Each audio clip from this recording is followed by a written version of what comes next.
Welcome, everyone, to the Better Love Movement podcast, where you will finally learn how to intentionally do dating and relationships right. My name is Anita Stoudemire, and I'm a licensed professional therapist and your personal love mentor.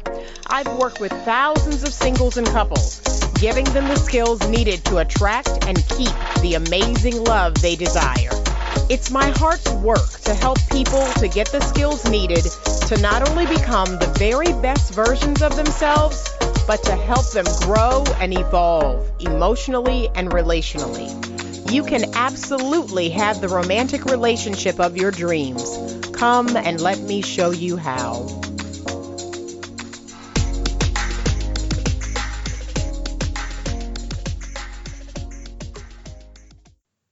Hello, everyone, and welcome to the Better Love Movement podcast. This is episode number 40, entitled 3 Questions to Absolutely Ask When Looking for Love.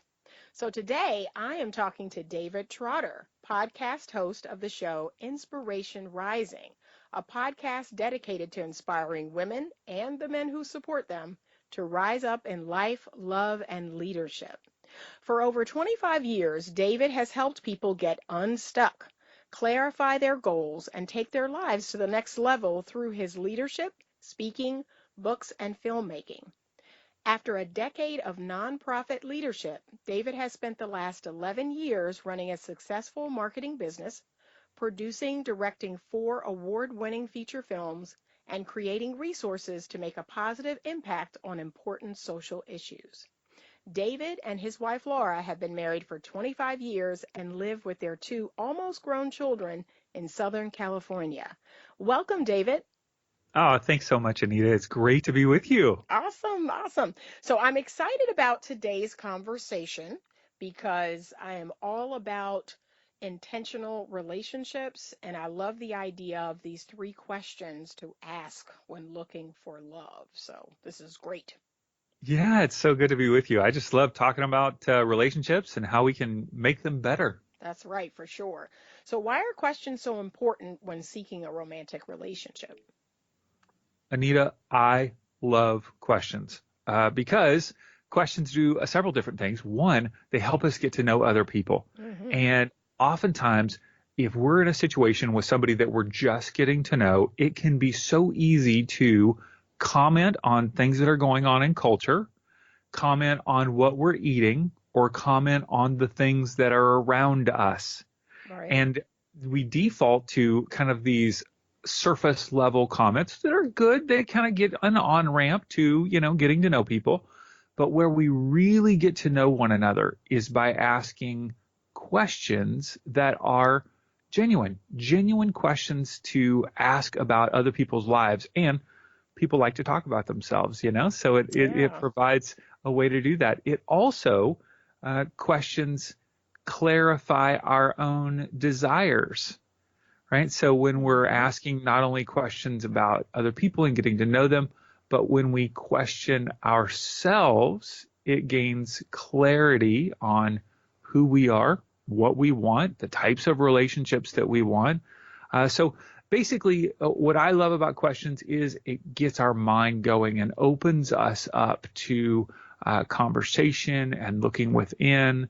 It moves us beyond the surface. Right. Questions get us going.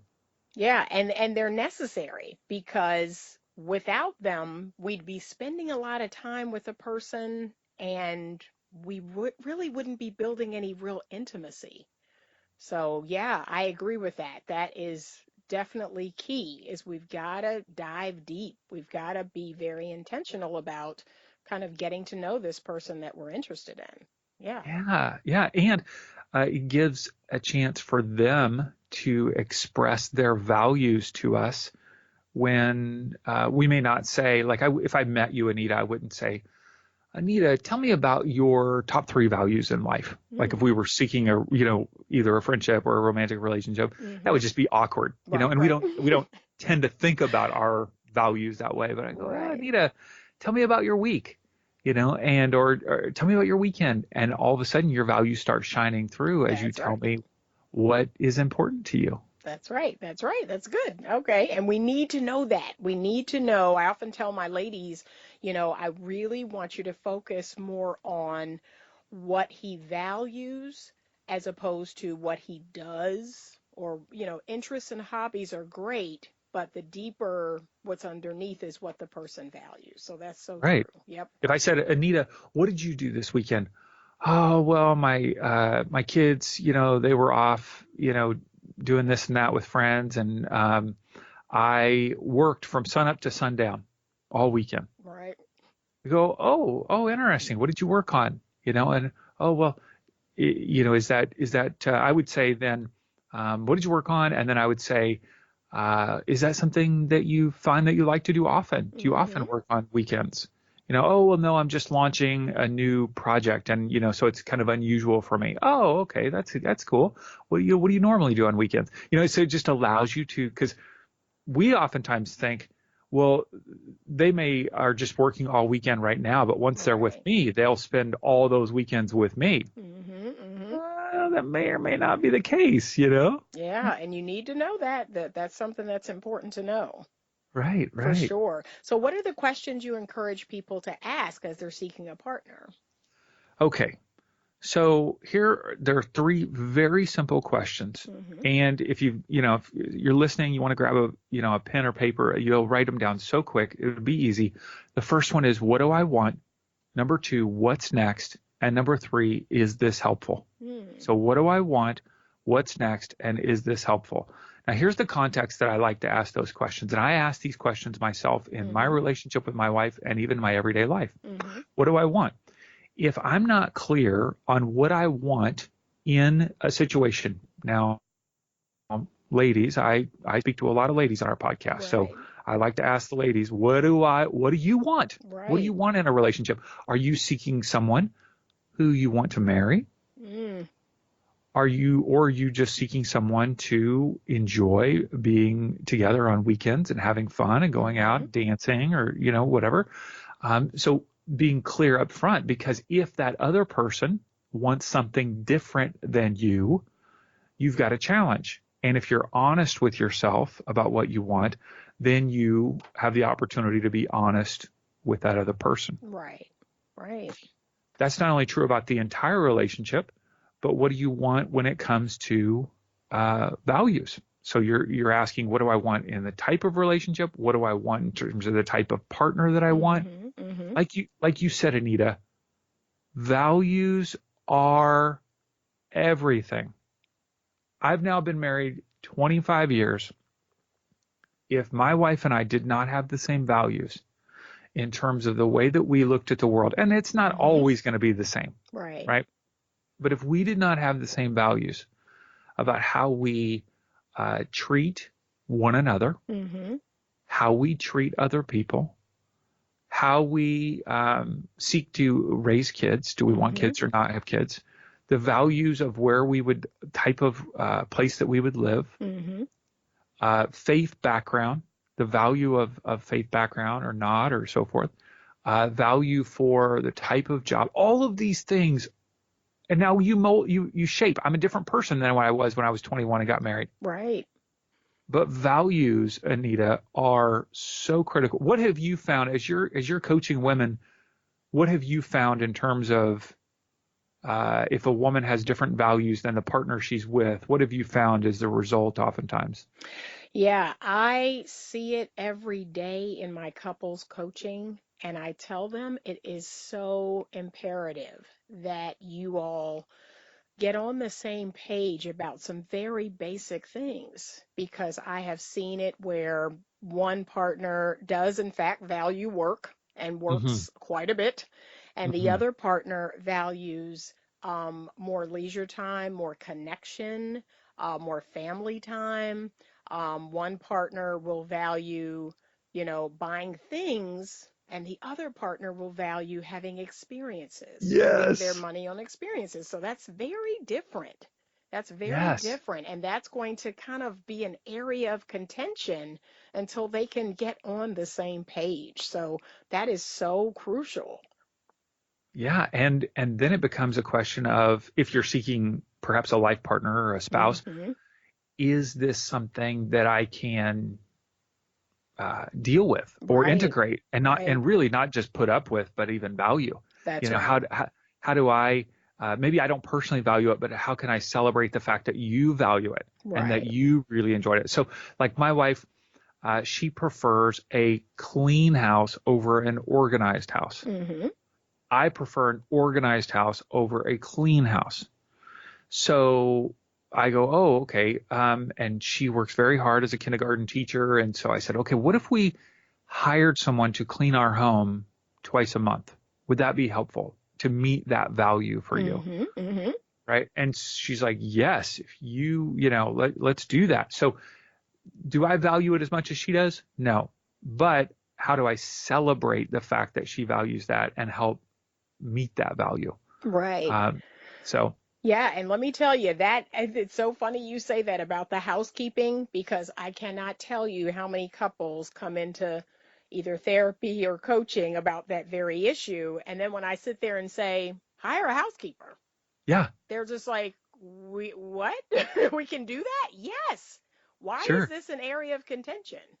Right. That's something that in my mind is worth every penny. Like hire somebody. And That then argument goes away then. yeah, it really does. So that's great that you all figured that out because I have to tell a lot of people that. Yeah, just get a housekeeper. Yeah, yeah. And so by asking that question, whether you're seeking a life partner or just someone that you want to spend some time with dating, Hmm. what do I want? And then sometimes, and I've worked with, women who have a long list of desires, a Hmm. long list, and that becomes an opportunity for you to be honest and say, is this realistic? Right, right, Is this person exist other than on the big screen? right, You know? right. And that's why that question, what do I want, is so key. And the great thing about that is that you can ask that of the other person. Hmm. That's What true. do you want? Yep. And that can be anything from as simple as the types of restaurants they like to go to the number of children that they might want to have, to the rhythms of life where they might want to retire, all of those things. So, Hmm. what do I want is very critical. Okay. The second thing is what's next. Now, uh, this may reveal my propensity to be a planner and like to Hmm. think ahead. I do. I probably need a little extra help living in the moment, my wife might say. Hmm. Yep. But I would encourage ladies as they're seeking a partner to go, what is next in the relationship? Okay. What do you want to be next? Because if he is not thinking in the same way about what's next, you need to be honest with yourself. If you're looking for a committed, long lasting, monogamous relationship that would, head toward marriage, Hmm. and he is not, that's not only saying what do you want, but it's Right. looking to what's next, what's next, what's next. Um, I also uh, encourage you to think about what's next in terms of your developing of the relationship. Right. It can be easy to just be, let's hang out and let's um, either spending time physically intimate or especially in an early relationship, Hmm. oftentimes it's like, oh, I just can't get enough of you physically. Let's just Right. make out all the time, right? Right. It's Right. like, oh, okay, that's fun. It's great. But like, what's next? Right. Because after 25 years, that's part of it. But how do you cultivate that relationship through shared activities, shared experiences, meeting their friends and family, connecting on different things? Hmm. Uh, that's where that question I think is so important to go, what is now? Let's not get stuck in our relationship. Right. Even after 25 years, okay, what's next? And what What, I like about that second question is I oftentimes tell couples, there are goals that you all should be setting for your relationship. There is purpose in your relationship, and that mm-hmm, purpose will change depending on the season you're in. So I mm, have my premarital couples that the goal is planning their wedding and, the wedding and the honeymoon. And then I have yes, my newly married couples and the goal, the what's next is purchasing a home or having a child. So yeah, there should be goals and purpose to your relationship. And again, it's forever changing. Then you have your empty nesters, you have your we want to relocate, you have your, on and on and on, retirement, or we want to do this in retirement. So there should always be some goal setting for you all as a couple. That's what I like about that. So like you said, you don't get stuck in this rut. Yeah. Our daughter is 19. She's just Hmm. finished her sophomore year of college. She's gone to a community college and lived at home at the same time. Hmm. And now she is moving out of our home to a campus, actually, where my wife and I met Hmm. in Southern California, a university called Vanguard University. It's a private Christian university. And now my daughter is moving literally like 3 blocks away, Anita, Okay. three blocks away. Because she wants that college experience. She Right. wants to be on campus, which is great. Anita, we are not looking forward to this. Right. As a couple, we are not looking forward to our daughter, who we love and we hang out with all the time, leaving Hmm. our. She may not live at our home ever again. Like Nope. this, Well. this, this month literally may be the last month that she lives in our home for the Hmm. rest of our lives. Okay, well that changes the dynamic of our family. It changes the dynamic of our relationship. Right. And so it's asking that question, okay, what's next? How do we support her? How do we support one another? How do we support our son? Like you said, there's always transition. But if you're Right. Right. seeking a partner, what is next in your conversation? Hmm. What is next in your relationship? I found that to be very helpful. The third question, very simple, is this helpful? Hmm. Is this helpful? Now, I'm going to tell you, my wife gave me this question because she asks it of me all the time, whether it's something I'm doing or saying or whatever. Hmm. Is this helpful? So if you're dating or seeking to date someone, everything from what you're posting on your dating uh, app or your dating profile or Hmm. on social media, is this helpful in attracting the type of man that you want? Right.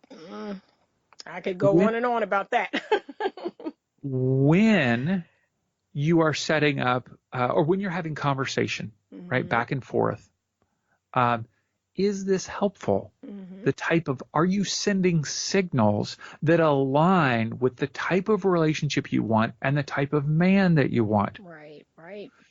Is the date, location, the conversation on the date, Hmm. what you're wearing to the date, what you do after the date, are all of these things helpful? Is this Right. helpful? Because sometimes things can be like just go with the flow, right? It's like, I don't know if this is really that helpful, like with what I want. Right. So always, and it goes back to the level of intention.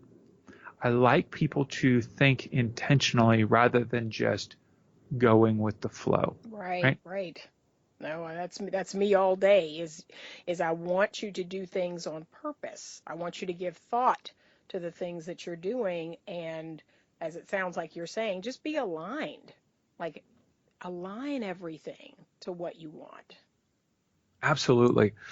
Is this helpful? So, a great example in my own life, I'm not seeking a partner right now.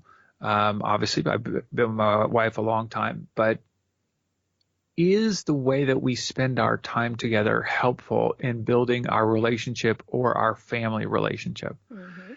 Is the amount of work that I do, or spend time working, is this helpful for? I think that our compulsions or our go with the flow attitude can prevent us from getting what we really want. Mhm. Mhm. So let me ask you a question real quick. If you've got a woman who you're coaching or counseling, what are some things that she might be doing that are out of alignment with getting what she really wants? Well, because my main objective is to introduce women to that feminine power mastery. That's the key Yes. thing that I teach women. I tell them often that they're women who are givers and are doers, and they'll go above and beyond to give and to do. I let them know that that does not attract a healthy masculine energy man. So while they're thinking and they're saying this to me, like, oh my gosh, I don't understand why this relationship doesn't work because I'm giving and I'm doing. And you would think that, these men would appreciate all my giving and my doing. And I'm telling them quite the opposite. A healthy masculine man needs to be the giver and the doer. He needs you to kind of lean back and allow him to provide and protect and care for you. And while he will accept your giving and your doing, it's going to be harder for him to connect with you emotionally, to fall in love with you. It's going to be harder for him to feel needed by you. And men Hmm. need to be needed. So it seems very counterintuitive because they're saying, yeah, I'm doing so much. I'm just knocking myself out. Okay, that's why. Do a little less, do a little less giving and doing. And when they start doing that, they start noticing that, wow, men are really responsive to me. They really, are like seeking me out and pursuing me. I said, exactly. Now, when So you say the giving and doing, what are some tangible things that you see women doing a lot of that you might go, you might want to hold off on that? they are, meeting a man that they like, and they are buying him things or cooking him a meal, or they are offering to do things around the house, and just a little bit too much. And Yeah. we just have to kind of step back, and we're going to show who we are, because a lot of women will tell me, well, the reason why I'm doing that is because, I want to get married, I want to have a family, and I want to show him, that I Hmm. have these wifely skills, and I want to show him that I can cook and take care of a home and all that good stuff. Okay, well, he can see that when you invite him to your home, and while you may make a meal, at your home for him, he can see how well your home is taken care of, and he can see, he can kind of see that how that applies in your own life. You don't Hmm. have to, do that over at his house or take him everything he eats over to his house. He's going to see that. He's going to see that in your own life. He's going to see that in how you take care of maybe your dog or your children. And he's going to go, Hmm. wow, oh, wow, this is attractive. But you don't have to do all of that for him just yet. You want to hold off on that a little bit. Hmm. Well, and so often, even in asking him, and I know you've mentioned this strategy as well, is kind of throwing something out there that you would enjoy doing and Right. saying, what do you think about that? Or, do you see this happening, or how could this happen? It gives him an opportunity to serve. So Right. yeah, I think that question, is this helpful? Is this getting Mm-hmm. me what I really want? And I would say that there could be even a number of men who might take advantage Mm, they do. of a woman doing that over in their own home. All of a sudden she becomes a mother figure rather than Right. a Right. partner. That's right. Yeah. And that's what they see happening. And then, like you said, I have to ask them that question. So, is what you're doing, is it leading you to what you really want?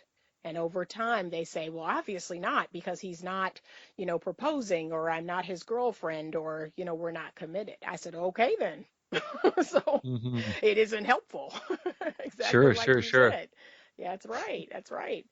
So, One of the things, I just was having a long conversation with a couple that I'm helping through a situation right now, and they are uh, not engaged. They are dating. They've dated for quite a while, hmm and he has a mother that is ill that he lives with, hmm and he is seems like an appropriate, helpful, 30 something gentleman helping his mom. hmm His uh, significant other has a family out of state quite a while.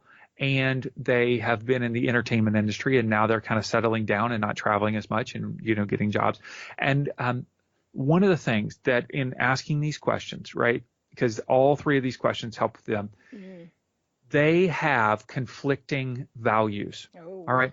One of them feels the need to take care of his mother because she may not live another 5 or 10 years, right? So that's living in the current location. The second, the other partner, she has her family out of state, so that's her value to live near them. Right. Well, those two values can't exist at the same time if they also value wanting to be together. Right? Yeah. And they had the value of wanting to live in a nice place. Right? So I talked to them about seasons of life, that sometimes the values that we hold, we can't necessarily hold them simultaneously, but it doesn't mean that we won't experience them later in life. Now, the hard part is if you're looking for someone, you can set your value on the back shelf, on the top shelf, and say, I'll get to that later. And you don't know, will your spouse allow you to get to that value? Will you have that opportunity later? The hope is, and the value, the desire in the relationship would be that would happen. So I said to them, I said, well, that's interesting. What if you got married now, moved into your mother's home so you could be with her to help her, and you were able to financially work it out to fly to your family's home out of state 3 times a year. And then maybe once a year they came to you. So now you've got a nice home to live. You are together. You're meeting the value of being with the mom now. And you can have the value of being with your family several times a year, knowing that maybe later in life, because your parents are a lot younger, you could live near them later in life. That's right. So I think that as we're dating and seeking partners, realizing that sometimes our values don't have to always align, but it's recognizing that there are seasons in which we would experience those values, and how do we creatively experience those values. Yeah. So there's going to be some compromise on both of their parts, like you said, on how they're going to make that happen. Right. Good conversation to have now. And then it was like, well, okay, well, we don't have enough money to get married. I go, oh, how much does it cost to get married? Well, I don't know. I go, I think it's like $50 or something like that. Right. I think it's like $50. Like, I'd give you the $50. Yeah. Well, no, we need a bit. You do? I mean, okay, so you've got a value of a big wedding. There all right. You well, go. Yep.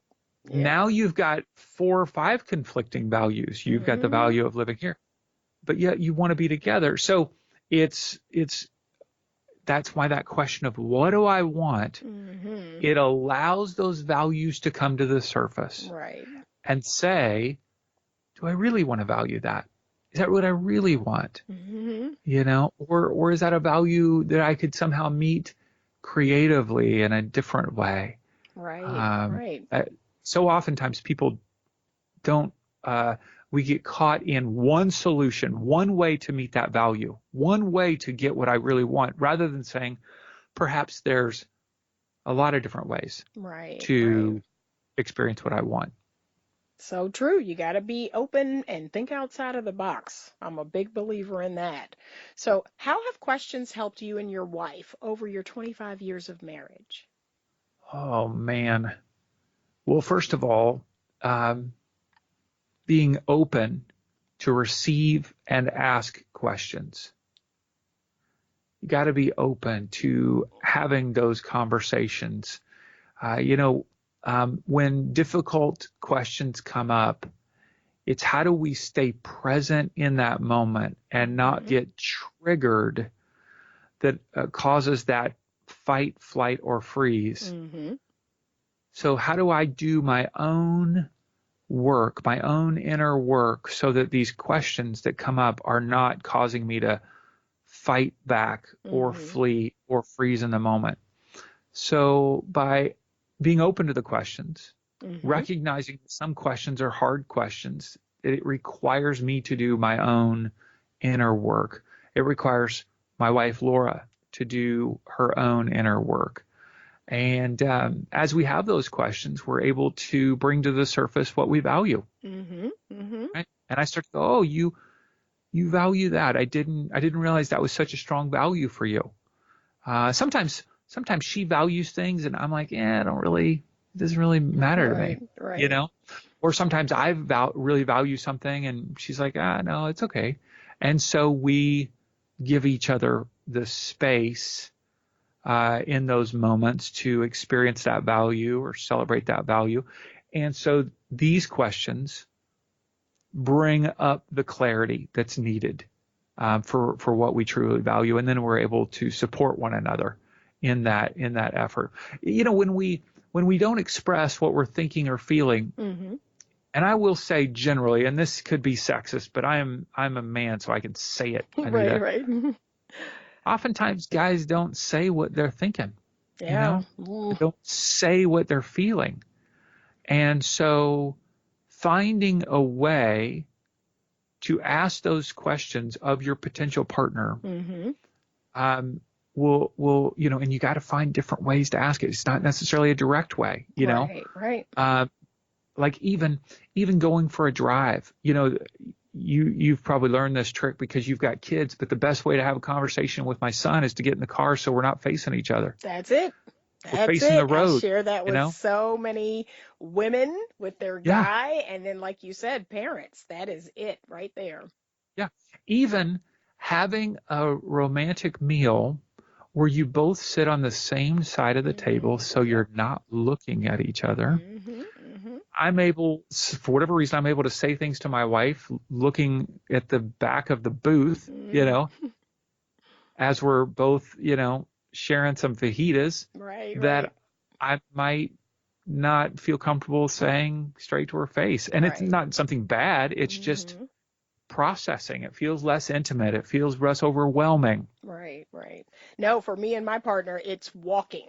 Like we go on Oh, there, these yes, 5 mile walks and all these yes. things get revealed. I'm like, oh my gosh.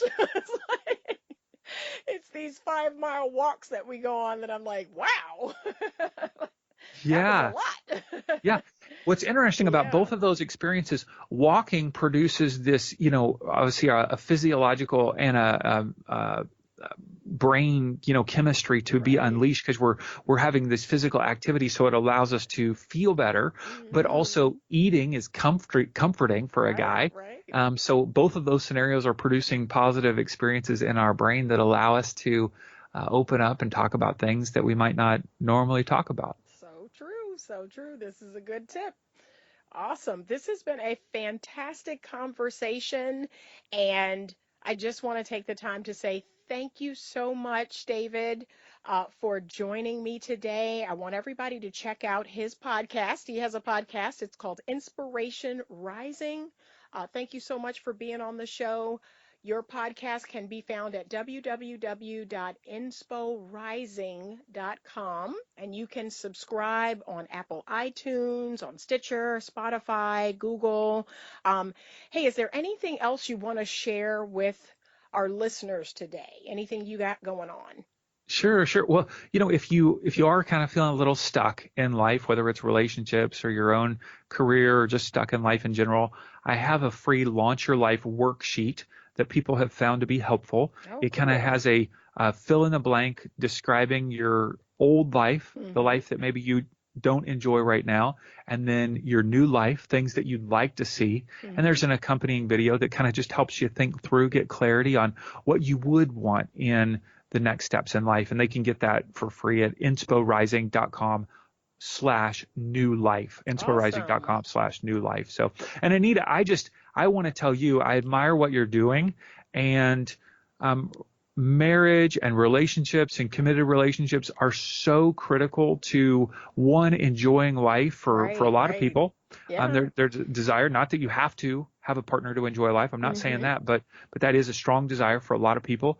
And a healthy partnership and a healthy relationship makes such a big impact in the lives of children. It does. It does. And so I Yeah. just applaud what you're doing, and Thank all the you. couples out there. Keep going. You can do it. Yeah, no, thank you. I fully believe in that. And I always tell folks, this is truly my labor of love is relationships, healthy marriages. They help our community. They help our children. Yes. They help us as people. I mean, it just makes such a difference. So That is truly my passion and my labor of love. So if you are not subscribed to this podcast, please, please do so now so that you can be alerted every Monday when a new episode comes out. And do me a huge favor and rate and review this podcast.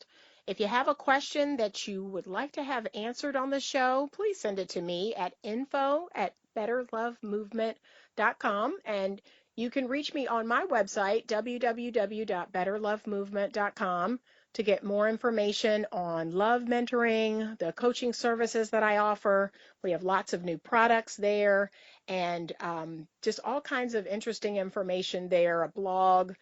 So check it out. I just want to thank everyone today for listening. And as always, stay open to love.